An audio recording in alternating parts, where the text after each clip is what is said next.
Hello and welcome to SPMIS Academy. Today we'll analyze important newspaper articles of 17th February 2026. Please note you can download the PDF version of today's newspaper analysis by clicking the link given in the comment section. This is the list of the topics that we'll be covering from today's newspaper. The first topic is about a review petition on Supreme Court Sabrimala's verdict. This topic is important from our syllabus GS paper 2 Indian polity point of view. देखिए Sabarimala temple issue है क्या, ये मैं आपको एक बार quickly revise करा देता हूँ and then we will come to the current context. The Sabarimala temple is located in the forest of Western Ghats in Kerala and this temple is dedicated to Lord Ayyappa. अब सबरीमाला टेम्पल में एक ट्रेडिशन क्या चलती आ रही है कि it prohibits women aged between 10 to 50. Basically the menstruating age वाली जो विमेन होते हैं they are prohibited from entering the Sabarimala temple shrine. इसके पीछे का कारण ये बताया जाता रहा है कल्चरली या ट्रेडिशनली कि जो डीटी लॉर्ड अयप्पा हैं जिनके लिए ये सबरीमाला टेम्पल बना है, ही इज नास्तिक ब्रह्मचारी. मतलब निष्ठा, यहाँ नास्तिक मत समझिएगा इसको, नास्तिक मतलब निष्ठा पूर्ण ब्रह्मचारी हैं वो, और उनकी जो सेलिबेसी है या ब्रह्मचर्य है उसमें बाधा आ सकती है if women from this women in menstruating age enter into the shrine. तो इस कारण से सबरीमाला टेम्पल के अंदर women entry of menstruating age वे आर नॉट अलाउड. फिर इस मामले को क्वेश्चन किया गया सुप्रीम कोर्ट में इन केस जिसका नाम है Indian young lawyers association versus state of Kerala case 2018. अगर आपको ये पूरा नाम याद ना रहे तो आप ये भी कह सकते हैं एग्जाम में सबरीमाला टेम्पल केस भी लिख सकते हैं. इस मामले को सुप्रीम कोर्ट में इस तरीके से रखा गया कि denial of women entry into Sabrimala temple is a kind of practice of untouchability. It is denial of right to equality guaranteed under Article 15 of the Constitution. It is also curtailment of right to religious freedom guaranteed under Article 25. इन सब arguments के basis पे ये मामला सिर्फ temple entry का नहीं रहा कि विमेन को टेम्पल एंट्री अलाउ नहीं किया जा रहा है. इस मामले को कॉन्स्टिट्यूशनल राइट्स या कॉन्स्टिट्यूशन द्वारा प्रोवाइड किए गए फंडामेंटल राइट्स के वॉयलेशन की तरह रखा गया सुप्रीम कोर्ट में. और सुप्रीम कोर्ट के अंदर कॉन्स्टिट्यूशन बेंच बनाई जाती है जब भी सुप्रीम कोर्ट को संविधान को इंटरप्रेट करना होता है, और इस केस में भी यही हुआ. सुप्रीम कोर्ट ने कॉन्स्टिट्यूशन बेंच बनाई जिसमें अब सुप्रीम कोर्ट को इंटरप्रेट करना था कि संविधान में जो इक्वालिटी की बात की गई है आर्टिकल 15 में या राइट टू रिलीजियस की बात की गई आर्टिकल 25 में, उसका एम्बिट कितना तक है, उसका स्कोप कितना तक है. इस पर्टिकुलर मामले में राइट टू इक्वालिटी एप्लीकेबल होगा या नहीं होगा, या right to religious freedom applicable होगा या नहीं होगा. तो मैं बस आपसे यहाँ पे इतना बताना चाह रहा हूँ कि सुप्रीम कोर्ट के अंदर ऐसे जेनरिक केसेस नहीं होते कि मुझे एंट्री नहीं दिया जा रहा, मुझे अलाउ किया जाए. सुप्रीम कोर्ट में वैसे ही मामले होते हैं जहाँ पे कहीं कॉन्स्टिट्यूशनल इंटरप्रिटेशन की ज़रूरत हो, जहाँ पे कोई डीपर इशू पे डिबेट हो, ना कि इंडिविजुअल्स के राइट्स पे डिबेट हो. तो ये मामला जो है फंडामेंटल राइट्स के इंटरप्रिटेशन की तरह सुप्रीम कोर्ट में रखा गया कि जो फंडामेंटल राइट्स हमें दिए गए हैं आर्टिकल 15 में इक्वालिटी के या right to religious freedom article 25 में हमें दिया गया है, वो इन तरह के मामलों में एप्लीकेबल होगा या नहीं होगा. इस पे सुप्रीम कोर्ट ने कॉन्स्टिट्यूशन बेंच बनाई 5 मेंबर्स की, और फिर सुप्रीम कोर्ट ने फैसला लिया कि women entry should be allowed. Supreme court in this particular judgment said that women का entry denial in Sabrimala temple, that too in a particular age group 10 to 50, is violation या denial of right to equality as well as right to religious freedom. तो इस तरीके से 2018 में women entry into Sabrimala temple was allowed by Supreme Court. वो बात अलग है कि जो वहाँ के लोकल कल्चरल या रिलीजियस इंस्टीट्यूशंस हैं या उनके लोग काफ़ी प्रोटेस्ट करते रहे, कई दिनों तक लॉ एंड ऑर्डर इश्यूज भी बना रहा for women who tried to enter into the temple. तो लोकल लेवल पे प्रोटेस्ट चलता रहा, but Supreme Court permitted that women should be allowed to enter in the temple shrine. फिर supreme court के अंदर ही कई सारे रिव्यू पिटीशंस डाले गए। एक साल के अंदर ही 50 से ज्यादा रिव्यू पिटीशंस डाले गए। रिव्यू पिटीशन तब डाला जाता है सुप्रीम कोर्ट में जब किसी एक पार्टी को लगता है, पिटिशनर्स को लगता है कि सुप्रीम कोर्ट का कोई एक पर्टिकुलर फैसला है उसमें मिसकैरेज ऑफ जस्टिस हुआ है। सरल भाषा में कहें तो वहां पे कुछ इंपॉर्टेंट बातों पे सुप्रीम कोर्ट ने गौर नहीं किया और इस कारण से सुप्रीम कोर्ट में रिव्यू पिटीशन डाला जाता है कि सुप्रीम कोर्ट अपने पुराने फैसले को बदले। तो सुप्रीम कोर्ट अपने पुराने फैसले को बदल सकती है, कंडीशन इतनी है कि अगर कोई फैसला 5 जजेस बेंच ने दिया है तो उस फैसले को उससे ज्यादा बड़ी जजेस की बेंच ही रिवर्स कर सकती है। जैसे सबरीमाला टेम्पल मामले में 5 मेंबर की कॉन्स्टिट्यूशनल बेंच ने यह फैसला सुनाया था कि women entry should be allowed. अब इस फैसले को रिवर्स किया जा सकता है on the basis of review petition if a larger bench decides to do so. तो रिव्यू पिटीशन 50 से भी ज्यादा फाइल किए गए। रिव्यू किस ग्राउंड पे पुट किया गया कि सुप्रीम कोर्ट का ये जो जजमेंट है सबरीमाला टेम्पल में उसको किस ग्राउंड पे रिव्यू किया जाना चाहिए, कहां पे मिसकैरेज ऑफ जस्टिस है वो भी समझते हैं। आर्ग्यूमेंट ये रखा गया कि जो लॉर्ड अयप्पा के डिवोटीज हैं they form a separate religious denomination, they do not come under Hindus in generic sense, so they form a separate religious denomination. और इस रिलीजियस डिनोमिनेशन के लिए जो लॉर्ड अयप्पा के डिवोटीज हैं इनके लिए टेम्पल के अंदर विमेन का एंट्री अलाउ ना होना उनके रिलीजन का एसेंशियल प्रैक्टिस है। तो अब यहां पे एसेंशियल प्रैक्टिस का क्या मामला है वो भी थोड़ा समझते हैं। देखिए, इसके लिए आपको पहले article 25 of the Indian constitution quickly recall करना होगा। I hope you are able to recall कि article 25 of the Indian constitution gives all of us right to practice, profess and propagate religion of our choice. हम जिस तरीके का भी religious practice follow करना चाहते हैं वो हम कर सकते हैं, हमारा पूरा अधिकार है, ये हमारा फंडामेंटल राइट है। But like other rights, Article 25 is also not absolute and there are certain reasonable restrictions over Article 25. Reasonable restrictions in form of public order, morality, health, other fundamental rights. तो basically अब आप in the name of practicing religion of your choice, human sacrifice करने लगो क्योंकि यही है मेरा religion का प्रैक्टिस, तो या किसी कोई जोर जोर से सुबह लाउड स्पीकर बजाने लगो जिससे लोगों की right to peaceful sleep violate हो, which is other fundamental right guaranteed under article 21 as per interpretation of the Supreme Court. तो फिर इन सब मामलों में आर्टिकल 25 द्वारा प्रोवाइड किए गए जो राइट्स हैं उनको कर्टेल करना होगा। मतलब आर्टिकल 25 द्वारा जो प्रोवाइड किए गए राइट्स हैं they are not absolute, they are certain limitations and limitations में there are other fundamental rights also.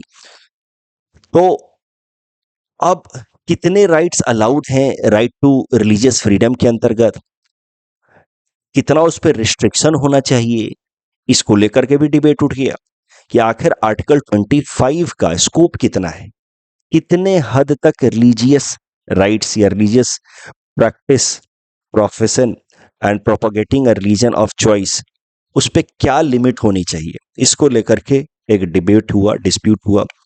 इस पे सुप्रीम कोर्ट ने 1954 श्री सिरूर मठ केस में doctrine of essentiality lay down किया। आज पर doctrine of essentiality only essential religious practices are protected under article 25 of the constitution. तो आपको साबित करना होगा कि आप जो रिलीजियस प्रैक्टिस कर रहे हैं, प्रोफेस कर रहे हैं, प्रोपोगेट कर रहे हैं, वो आपके रिलीजन का एसेंशियल प्रैक्टिस है, एसेंशियल हिस्सा है, मतलब सबसे महत्वपूर्ण हिस्सा है। ये साबित करना होगा कोर्ट के अंदर, तभी जाकर के आर्टिकल 25 को इंपॉर्टेंस दिया जा सकता है ओवर अदर राइट्स, जैसे article 21 right to peaceful sleep and all. तो फॉर एग्जाम्पल जो मैंने कहा था, आप अगर ये साबित कर पाए कि लाउड स्पीकर बजाना, लाउड स्पीकर पे जोर जोर से भजन कीर्तन करना या अजान करना ये मेरे धर्म का एसेंशियल प्रैक्टिस है, तभी जाकर के वो अलाउ किया जाएगा over article 21 right to peaceful sleep, जो ऐसा साबित हो नहीं सकता। तो इस कारण से लाउड स्पीकर बजाने पे बैन है। एक पर्टिकुलर टाइम में ही लाउड स्पीकर पे बजाया जा सकता है भजन कीर्तन या अजान, और वो भी एक पर्टिकुलर डेसिबल तक ही, उससे ज्यादा साउंड नहीं होनी चाहिए। तो ये है डॉक्ट्रिन ऑफ एसेंशियलिटी, आर्टिकल 25। जब भी आप पढ़ें तो आपको ध्यान रखना है कि इसके साथ साथ right to practice profession propagate religion of choice तो है ही, बट वही सारे religious practices which are essential part. इसी प्रोविजन का इस्तेमाल करके सुप्रीम कोर्ट ने ट्रिपल तलाक की प्रैक्टिस को अनकॉन्स्टिट्यूशनल डिक्लेयर कर दिया for Islam community. Supreme Court ने कहा कि ट्रिपल तलाक is not an essential practice with in Islam and that is why it can not be protected under article 25। अब ये जो रिव्यू पिटीशन डाला गया है सबरीमाला टेम्पल एंट्री में, जो सुप्रीम कोर्ट का फैसला था उसके अगेंस्ट, उसमें आर्गुमेंट ये दिया गया है कि ये जो सबरीमाला टेम्पल के जो डिवोटीज हैं, यानी कि लॉर्ड अयप्पा के डिवोटीज हैं, they are a separate religious denomination, और उनके रिलीजियस डिनोमिनेशन का एसेंशियल प्रैक्टिस है कि women entry should not be allowed. तो इस पर्सपेक्टिव से अब सुप्रीम कोर्ट सुनवाई करेगी इस पर्टिकुलर मामले को। भारत सरकार ने भी सुप्रीम कोर्ट के फैसले का खूब विरोध किया था। ये पॉलिटिकल एंगल है। वहाँ की जो केरला की लेफ्टिस्ट गवर्नमेंट है वो सपोर्ट कर रही थी सुप्रीम कोर्ट के फैसले का, क्योंकि लेफ्टिस्ट का मतलब ही है कि वो रिलीजियस आइडेंटिटी या डिनोमिनेशंस पे बहुत ज़्यादा एम्फेसाइज नहीं करेंगे। और करेंटली द रूलिंग गवर्नमेंट को कहा जाता है कि इट इज सेंटर राइट, तो थोड़ा राइटिस्ट अप्रोच होने के कारण और रिलीजियस आइडेंटिटीज पे थोड़ा एम्फेसाइज करते हैं। सो इस कारण से union government was not completely in favour of the Supreme Court's judgment in 2018 regarding women allowing women entry into Sabrimala temple। तो ये जो रिव्यू पिटिशंस डाले गए हैं उसमें भारत सरकार ने भी कुछ रिव्यू पिटिशंस डाले हैं सुप्रीम कोर्ट के अंदर, in order to request Supreme Court to reverse its judgment on Sabrimala temple entry of women। अब करंट न्यूज ये है कि देखिए, रिव्यू पिटिशंस तो 2019 में डाले गए कई सारे। सुप्रीम कोर्ट ने उन रिव्यू पिटिशंस को 2019 में एक्सेप्ट भी कर लिया था, लेकिन फिर कोविड पैंडेमिक के कारण 1-2 साल तक तो डिले हो गया, और फिर वो रिव्यू पिटिशन वैसे ही पड़े रहे। अब जाकर के सुप्रीम कोर्ट ने कहा है कि इट विल कॉन्स्टिट्यूट 9 जजेस bench to hear review petitions on Sabarimala temple judgment that was delivered by Supreme Court in 2018। तो 5 जजेस के बेंच ने फैसला सुनाया था, अब उसके ऊपर रिव्यू करेंगे 9 जजेस बेंच। और इसमें सुप्रीम कोर्ट ने कहा है कि सिर्फ Sabarimala temple entry to women के मामले को नहीं रिव्यू किया जाएगा, बाकी मामले भी इसके साथ रिलेट करके डिस्कस किए जाएंगे। For example, Muslim women entry into दरगाह या मॉस्क, क्योंकि अगर विमेन की entry in Sabarimala temple is allowed, then women in Muslim community should also be allowed to enter into दरगाह मॉस्क। और भी मामले हैं, entry of Parsi women in fire temples, Parsi लोगों का टेम्पल फायर टेम्पल होता है, तो Parsi women, if she marries a non-Parsi, she is not allowed to enter into fire temple. Now this matter will also be heard because this is also denial of women right to enter into religious institution। उसके अलावा supreme Court ने एक और मामले को कहा है कि इस पूरे सबरीमाला टेम्पल एंट्री वाले रिव्यू के साथ सुनवाई करेगी, वो है female genital mutilation amongst Dawoodi Bohra community. Dawoodi Bohra community एक सब सेक्ट है सिया इस्लाम कम्युनिटी का। वहाँ पे रिलीजियस या आप कह सकते हैं कस्टमरी बिलीफ है कि बाय द एज ऑफ 7 जो गर्ल्स होती हैं उनकी जेनाइटल में थोड़ा सा म्यूटिलेशन कर दिया जाता है बाय यूजिंग सम रेजर, थोड़ा सा वहाँ कट लगा दिया जाता है। ये कस्टमरी प्रैक्टिस है। इसके पीछे की बिलीफ ये है कि जेनाइटल म्यूटिलेशन से थोड़ा सा जब वहां पे पेन होता रहेगा जेनाइटल एरियाज में, इससे women will have control over their sexual desire, sexual desire को कंट्रोल करने में मदद मिलेगी उन्हें, and that will help them to remain fiddle या remain them allow them to remain modest in their life. अपने लाइफ में एक बढ़िया संस्कार के साथ वो रहेंगी अगर उनको सेक्सुअल डिजायर को कंट्रोल करना आ गया इन द अर्ली एज या by the early age of 7 itself. That is the thought. अब एथिक्स पेपर में इस प्रैक्टिस को आप मेंशन कर सकते हैं कहीं ना कहीं कि अलग अलग सबसेक्ट्स हैं, वहाँ पे कल्चरल या कस्टमरी प्रैक्टिसेस हैं। वो कस्टमरी प्रैक्टिसेस कभी कभार हाईली अनएथिकल हो सकते हैं। जैसे इस पर्टिकुलर मामले में ही देखिए, कई सारे इंस्टीट्यूशंस ने इंक्लूडिंग डब्ल्यूएचओ ने बार बार रेज किया है कंसर्न कि ये जो फीमेल जेनाइटल म्यूटिलेशन का प्रैक्टिस है, इसके बहुत सारे नेगेटिव हेल्थ इंपैक्ट्स होते हैं, सेप्सिस तक हो सकता है, it can lead to death as well, but still it continues. तो सुप्रीम कोर्ट इस मामले को भी इसमें इंक्लूड करके देखेगी और सुनवाई करेगी। तो विमेन की राइट्स, अब आप ध्यान से देखें तो ये मामला सिर्फ टेम्पल एंट्री का नहीं है, ये मामला है एक तरफ विमेन के राइट्स का वर्सेस दूसरे तरफ रिलीजियस प्रैक्टिसेस का। तो रिलीजियस प्रैक्टिसेस कहां तक अलाउड हैं? Are they allowed to encroach into genuine women rights even if they compromise with the dignity of women? ये सारे मामले पर सुनवाई करेगी सुप्रीम कोर्ट। सुप्रीम कोर्ट इस पूरे मामले में आर्टिकल 25 सब क्लॉज 2B को भी इंटरप्रेट करेगी। तो आर्टिकल 25 सब clause 2B now becomes important from exam point of view. ध्यान से देखिए ये है क्या। Article 25 of the Indian Constitution, subclause 2B, says that a state can make laws providing for social welfare and reform, or for throwing an open Hindu religious institution of public character to all classes and sections of Hindus. तो basically untouchability practice होती रही है against the so called lower cast या class के लोग in the Hindu community.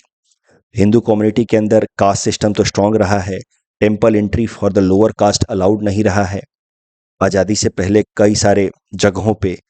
तो इस तरह की प्रैक्टिसेस ना हो, इसको प्रिवेंट करने के लिए संविधान में साफ साफ article 25 two sub clause 2B insert किया गया, जहां पे कहा गया कि सरकार कानून बनाएगी जिसकी मदद से जो हिंदू रिलीजियस इंस्टीट्यूशंस हैं, कानून की मदद से सरकार हिंदू रिलीजियस इंस्टीट्यूशंस को ओपन कर सकती है for all class and sections of Hindus. Basically SC ST backward classes के लिए Hindu religious institutions of public character will remain open. इससे कास्ट बेस्ड एक्सक्लूजन होता है during entry into religious institutions, उसको रोका जा सकता है। Article 25 two sub clause 2B कहता है कि the word Hindu here will be taken in broader sense and which will include Sikh, Jain and Buddhist. मतलब कई सारे हिंदू टेम्पल में सिख, जैन, बुद्धिस्ट भी इंटर कर सकते हैं, लेकिन यहां पे इस्लाम नाम नहीं है। अब article 25 two sub clause B कहता है कि हिंदू रिलीजियस इंस्टीट्यूशंस को ओपन किया जा सकता है for all so called lower caste as well, plus बाकी धर्म के लोगों के लिए भी ओपन किया जा सकता है जैसे सिख, जैन या बुद्धिस्ट। अब सुप्रीम कोर्ट यहाँ पे वापस से इस आर्टिकल 25 सब क्लॉज 2B को री इंटरप्रेट करेगी। सुप्रीम कोर्ट देखेगी कि यहाँ पे जो डेफिनेशन ऑफ हिंदू है उसका डोमेन कितना वाइड होना चाहिए।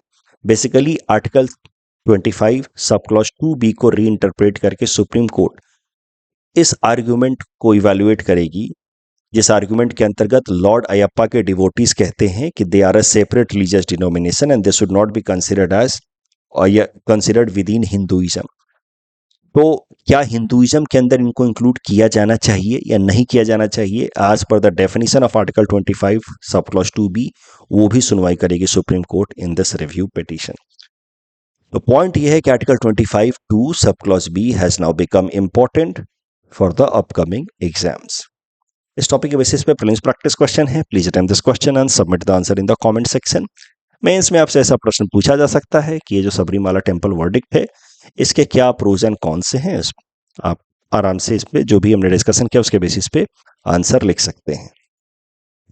Next topic is again from Indian polity GS paper 2, but ये topic GS paper 4 ethics and integrity perspective से ज्यादा इंपॉर्टेंट हो सकता है। It is about constitutional bench to hear plea against DPDP act.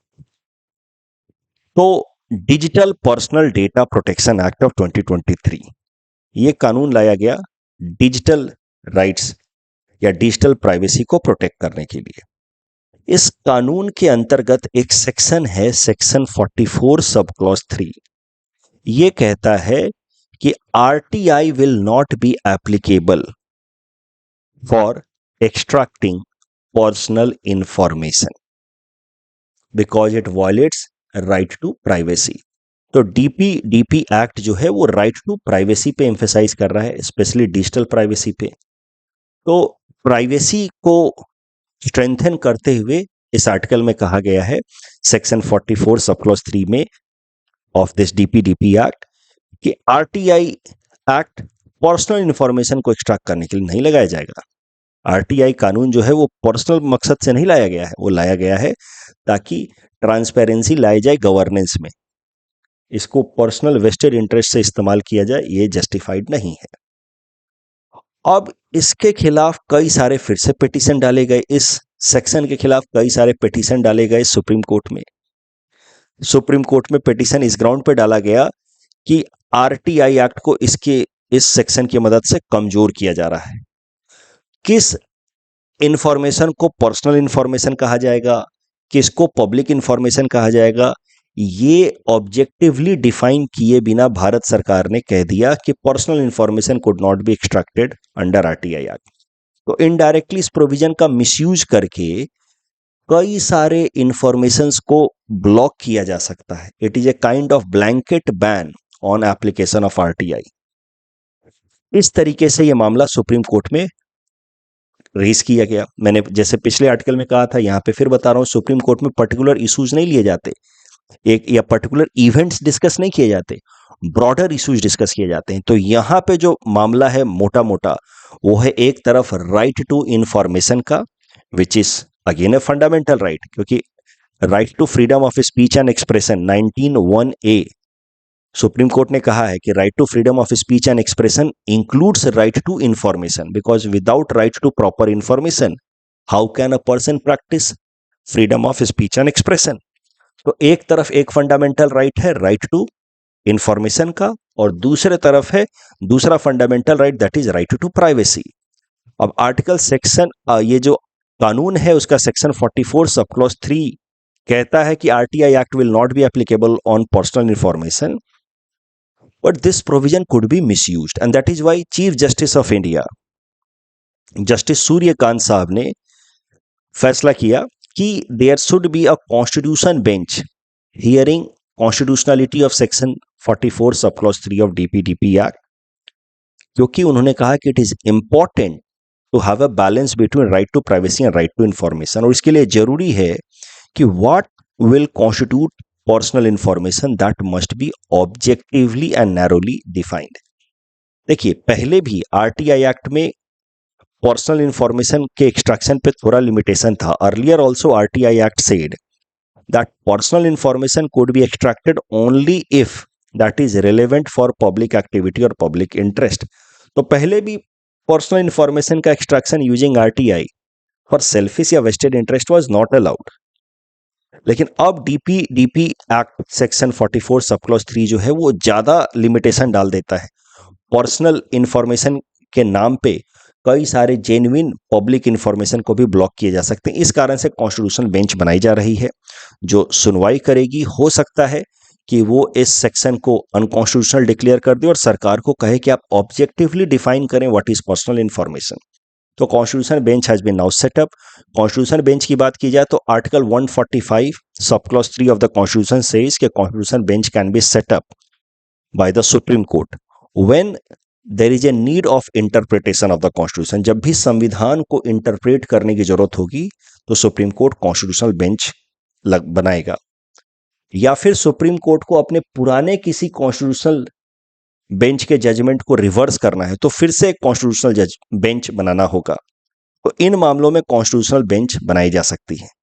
Constitutional bench का सरल मतलब यह है कि संविधान के किसी मामले को, किसी प्रोविजन को अगर री इंटरप्रेट करना है, डिटेल्ड इंटरप्रिटेशन करना है, ऑब्जेक्टिवली इंटरप्रेट करना है, तो सुप्रीम कोर्ट अलग से बेंच बनाएगी जिसको कॉन्स्टिट्यूशनल बेंच कहा जाएगा। कॉन्स्टिट्यूशनल बेंच में कम से कम 5 जजेज होंगे। संविधान को इंटरप्रेट करने का पावर सुप्रीम कोर्ट के पास है। साथ ही साथ अगर कोई कानून संविधान के प्रोविजंस से इनकंसिस्टेंट है तो उस कानून को स्ट्राइक डाउन करने का पावर सुप्रीम कोर्ट के पास है, and that is why Supreme Court is considered as custodian of the constitution, guardian of the constitution. तो इस डिस्कशन के बेसिस पे ये प्रीलिम्स प्रैक्टिस क्वेश्चन अटेम्प्ट कीजिए। यूपीएससी ने इसको साल 2015 में पूछा था। You may answer the submit the answer in the comment section. Next topic is about NGT clearances to Great Nicobar project, important for syllabus GS paper 3 environment point of view. देखिए, Great Nicobar project 92,000 crore का एक infrastructure development project है Nicobar, Great Nicobar islands में। Great Nicobar islands are in the southern region of India. अब देखिए, भारत के एकदम southern reason में ये अंडमान निकोबार आइलैंड्स हैं, उसमें से भी एकदम सदर्न पार्ट में है ग्रेट निकोबार। यहाँ पे ग्रेट निकोबार प्रोजेक्ट लाया जा रहा है, जिसके अंतर्गत अलग अलग इंफ्रास्ट्रक्चर जैसे कि इंटरनेशनल कंटेनर ट्रांसशिपमेंट टर्मिनल बनाया जाएगा, जिससे इंटरनेशनल शिप्स जो हैं, जो यहाँ से मूव करते हैं, यहाँ से ट्रांजिट करते हैं, वो यहाँ आकर के बर्थ कर सकते हैं, रिफ्यूलिंग की फैसिलिटी इस्तेमाल कर सकते हैं, जिससे भारत को रेवेन्यू जनरेशन में मदद मिलेगी। नया इंटरनेशनल एयरपोर्ट, बिल्कुल ग्रीन फील्ड इंटरनेशनल एयरपोर्ट बनाया जाएगा। जब नया एकदम फ्रेश कुछ भी इंफ्रास्ट्रक्चर डेवलप किया जाता है तो उसको कहा जाता है green field project. Power plants develop किए जाएंगे, टाउनशिप डेवलप किया जाएगा। ओवरऑल अगले 30 सालों में ये ग्रेट निकोबार प्रोजेक्ट बन करके तैयार होगा। इस ग्रेट निकोबार प्रोजेक्ट का इकोनॉमिक सिग्निफिकेंस तो है ही, जैसा कि मैंने आपको बताया, it will act as a port of call, means it will support the transiting ships in having berthing and refuelling facility, जिससे भारत को रेवेन्यू जनरेशन मिलेगा, एम्प्लॉयमेंट क्रिएशन तो करेगा ही करेगा, साथ ही साथ इसका स्ट्रैटेजिक सिग्निफिकेंस भी है, क्योंकि इंडियन ओशन के अंदर हम चाहते हैं कि हमारी प्रेजेंस स्ट्रेंथन हो। हम नहीं चाहते कि चाइना का फुटप्रिंट बहुत ज़्यादा स्ट्रांग हो इंडियन ओशन में। तो इस कारण से भारत का यहाँ presence in the Indian ocean is very very important. Bharat का स्ट्रांग प्रेजेंस हो इंडियन ओशन में। चाइना का जो एक्सेसिबिलिटी है इन द इंडियन ओशन, वो China Myanmar economy corridor, China Pakistan economy corridor तो है ही, बट वो इनडायरेक्ट एक्सेसिबिलिटी है, क्योंकि चाइना का मेन सेटलमेंट जो है वो ईस्टर्न कोस्ट पे है। तो चाइना का जो मेन एक्सेसिबिलिटी होता है इंडियन ओशन में, या चाइना के जितने भी सी लाइन ऑफ कम्युनिकेशन है जहां से चाइना का ट्रेड फ्लो होता है, वो फ्लो होता है स्ट्रेट ऑफ मलक्का से, यहाँ से। तो स्ट्रेट ऑफ मलक्का के आगे भारत का अगर स्ट्रॉन्ग इंफ्रास्ट्रक्चर डेवलपमेंट रहेगा, जिसमें भारत की आर्म्ड फोर्सेस वहां पे फंक्शनल रहेंगी। भारत का ट्राई सर्विस कमांड, अभी इकलौता tri service command Andaman Nicobar में ही है। तो अगर यहाँ पे भारत का स्ट्रैटेजिकली पोजिशनिंग स्ट्रांग रहेगा, तो चाइना के लिए हम एक एग्जिस्टेंशियल थ्रेट क्रिएट कर सकते हैं, क्योंकि चाइना का बहुत सारा ट्रेड यहाँ स्ट्रेट ऑफ मलक्का से गुजरता है। तो we can create Malaccan dilemma for China. That is strategic significance of this great Nicobar project. But great Nicobar project के कुछ इकोलॉजिकल कंसर्न्स हैं, जैसे ग्रेट निकोबार आइलैंड जो है वो बायोस्फीयर रिजर्व का हिस्सा है। वहां पे द प्रोजेक्ट जहां पे डेवलप किया जा रहा है, it is within 10 kilometre radius of Galathea bay. Galathea bay is, हम बात कर रहे हैं यहाँ पे अंडमान निकोबार आइलैंड्स। तो एकदम यहाँ पे Nicobar islands, great Nicobar islands, ये यहाँ पे है गैलाथिया बे। गैलाथिया बे जो है, it is region for many rare faunas like leatherback sea turtle, salt water crocodile.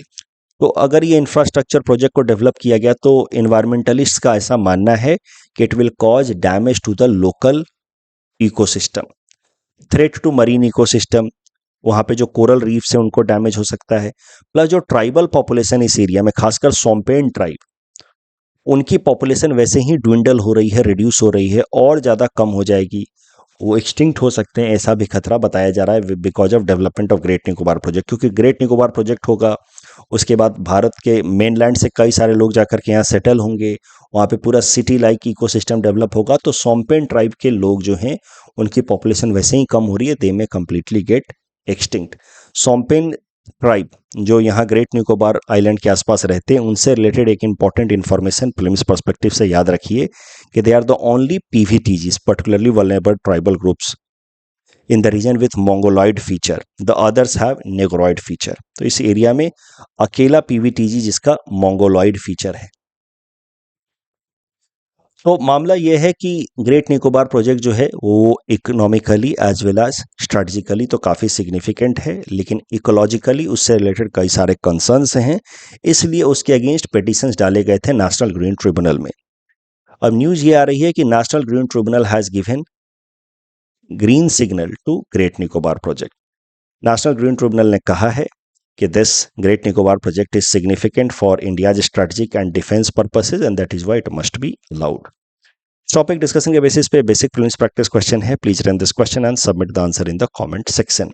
Next topic is about Bodhan AI, important from our syllabus GS paper 3 Indian economy point of view. छोटा सा news है, भारत सरकार ने launch किया है बोधन AI. बोधन AI की मदद से AI based educational tools develop किए जाएंगे जो टीचर्स को एंड स्टूडेंट्स को असिस्ट करेंगे from pre primary to higher education level. तो Bodhan AI will help in mainly school education and Bodhan AI की मदद से टीचर्स की ट्रेनिंग भी की जाएगी, टीचर्स को असिस्ट किया जाएगा ताकि वो बच्चों को बेहतर पढ़ा पाए, साथ ही साथ बच्चों की लर्निंग कर्व को भी ट्रैक किया जाएगा। Bodhan AI has been developed on Bharat edu AI stack which is a digital public infrastructure designed to provide AI powered education service at large scale। तो बेसिकली बोधन एआई की मदद से लर्निंग एरियाज में, education system में government of India is looking to bring UPI like transformation. जैसे UPI की मदद से डिजिटल पेमेंट में ट्रांसफॉर्मेशन आया है, वैसे ही बोधन एआई की मदद से लर्निंग में ट्रांसफॉर्मेशन आए। इस मकसद से भारत सरकार ने लॉन्च किया है बोधन एआई। इस टॉपिक डिस्कशन के बेसिस पे प्रीलिम्स प्रैक्टिस क्वेश्चन है। Please attend this question and submit the answer in the comment section. Munich security conference से रिलेटेड पहला स्टेटमेंट तो सही है, बट दूसरा गलत है। उसका सीधा सीधा relation United nation general assembly से नहीं है। Karman line, outer space treaty does not define what exactly is outer space. It does not explicitly define. So first statement is wrong, second statement is correct.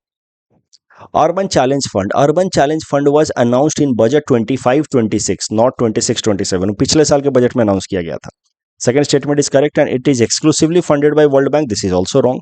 सो पूछा गया incorrect कौन कौन से हैं, तो 1 और 3 इनकरेक्ट हैं। जो ब्रह्मपुत्रा रिवर के अंदर टनल बनाया जा रहा है, पहला दूसरा तो स्टेटमेंट सही है, लेकिन तीसरा गलत है क्योंकि this tunnel will connect highway 15 with 715। So third statement is wrong. That's all from our side for today. Thanks for watching.